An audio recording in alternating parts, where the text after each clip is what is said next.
Tonight on The Passionate Eye, a filmmaker returns to Iran and meets two memorable women. Women desperate for a better life than selling themselves to men. How far?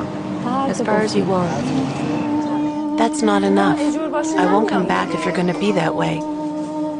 Women longing for a brighter future for their children.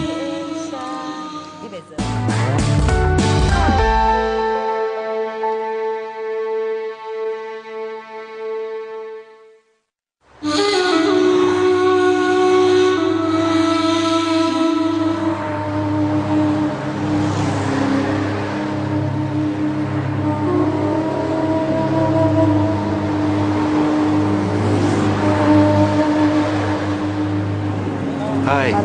I haven't seen you in a while. Where are you headed? How much?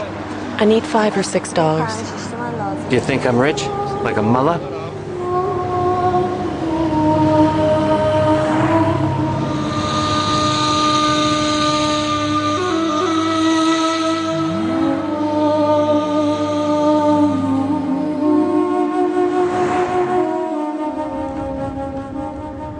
I fled from Iran after the revolution, when the Shah was deposed.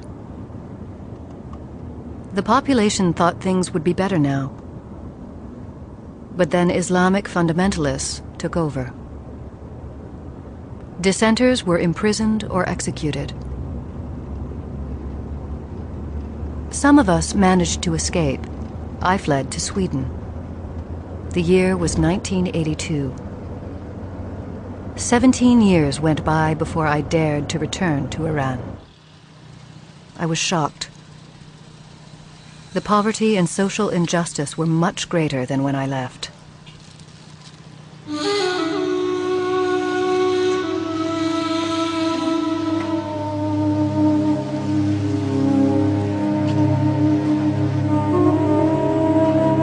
I've been back several times since, and I always feel that hopelessness.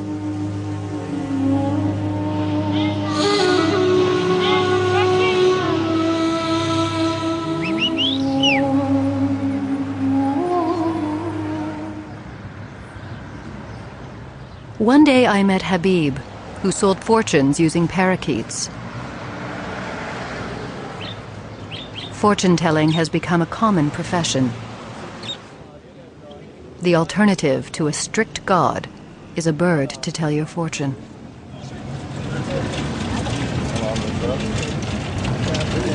I told you to move along. I'm going. Hurry it up. I will. I am. Who are you and why are you filming? We have a permit. Please don't tear up my fortunes. I have a permit, speak the language, and wear a veil. But I'm still stopped by the Revolutionary Guard, the Islamic police. They make sure people follow Islamic law. Women must wear veils and can't shake hands with men. If a woman and a man walk together, they may be stopped by the guard. They have to prove they're married or related. I said move along. I'm going. I'm going.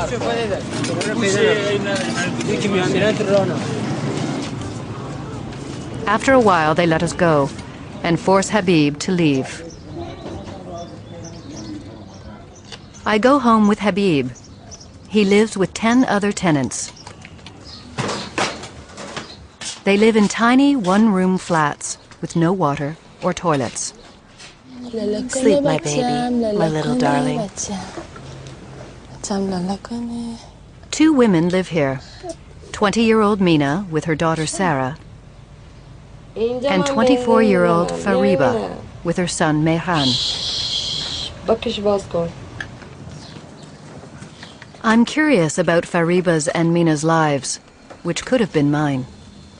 If you don't take them for 2 days, do you get your period? I told you I'm not on the pill. I use condoms, never the pill. It doesn't work for me. Condoms can break, but the foreign ones are good. Have you seen them? They come in all sorts of flavors. Banana, strawberry.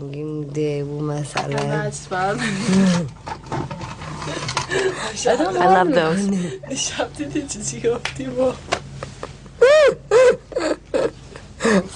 You really enjoy the smell while you're screwing. It's like real banana. But I always feel bad afterwards. When it's over and I leave their houses, my eyes fill with tears, and I ask God, how long must I do this? How many men must I sleep with? How long must I live this way? Until I grow old? What can we do? We've sunk so low in the muck. We're at the bottom of the swamp, and nobody is helping us up. Even the highest religious police chiefs are involved. When they arrest young runaway girls, they sleep with them before taking them into the station. I've slept with the chief of the religious police myself. He screwed me twice and gave me $20.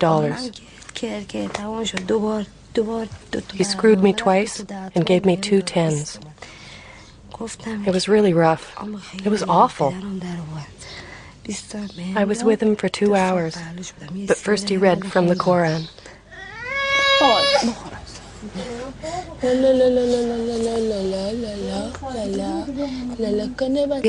They ignore drug use, so young people won't revolt.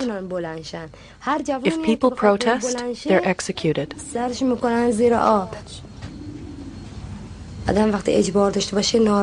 When you're oppressed, like we are, of course you turn to drugs.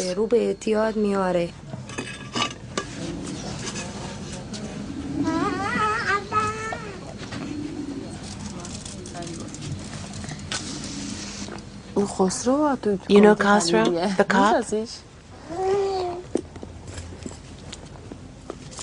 I was going to buy from him first.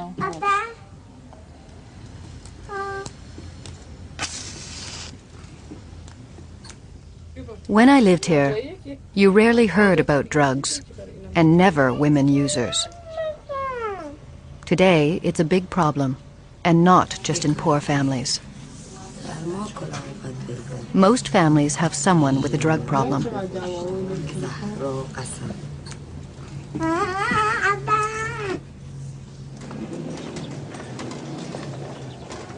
The Iranian Revolution started as a dream of a better society.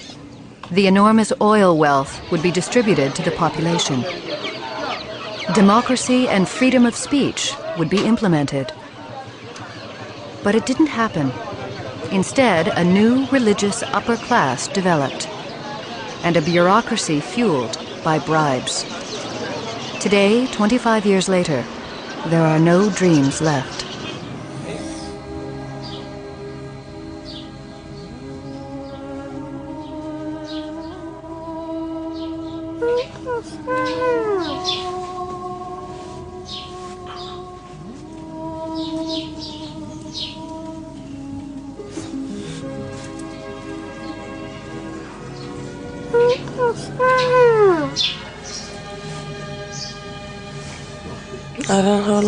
I don't feel so well right now. I was quite chipper this morning.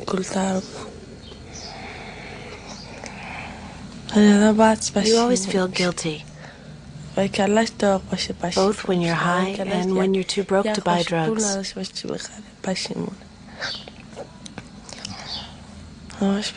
Everything's just one big guilt trip. I wished I was free from drugs and that my baby was happy. I've never had happiness, but I want her to be happy.